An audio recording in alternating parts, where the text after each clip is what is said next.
Yes? With the shock detector, pretty much just check for like a sign change on S, like a large sign change. Oh, the shock detector is actually by itself a non-trivial thing to discuss. So I won't discuss it in this part, but after we go over finite element and the boundary element method and come back to like more advanced topics, I'm going to be discussing how do we do a second order finite volume scheme properly.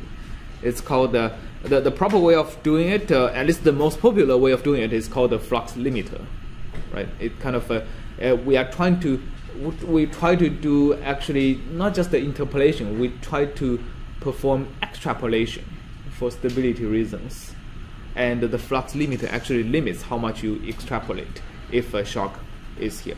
Yes. So this only smooths out the velocity, or does it mean that we're effectively losing mass? No, we're not losing mass. The mass is conserved. Yes, the total mass is still conserved. I mean, it's basically the mass is lost over here, but it's actually diffused into neighboring cells, right? It's a diffusion. It's not a loss. Diffusion means I'm moving the tip, moving the most highly concentrated regions and move it to less concentrated regions. Yeah, total is still conserved. Yes? So I'm trying to figure out the physical interpretation of this. You compared this to an ocean wave in the past, in the previous lecture, but wouldn't you expect that the nodes at the top to actually start continue moving on further past the middle region? Oh, yeah. So if you actually have an ocean wave in 3 dimensions, then the tip is actually move past the bottom and actually crash on itself, right? So this does not model that. So if you write down the shallow water equation, which is an equation that models the wave phenomenon near shallow beaches, it makes assumptions. The assumption it makes is that every column of water, right? So if you take an x, the entire column would moving at a single velocity.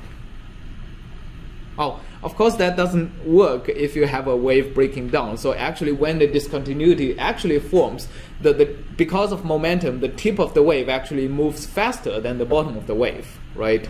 And you have this crash down. But the shallow water equation, so it actually wouldn't be able to describe waves that is too shallow in the sense that you actually have a wave breaking, right? It describes pretty okay up to the point of the wave breaking by assuming, I mean, the critical assumption that breaks when the wave breaks is that every point in the vertical column of water is moving at the same velocity. All right, that actually what makes it possible to convert actually a 3-dimensional physical phenomenon into a 2-dimensional differential equation for you to solve.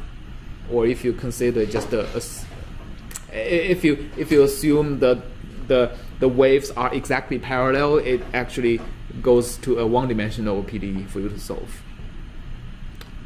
Yeah. All right. Any other questions?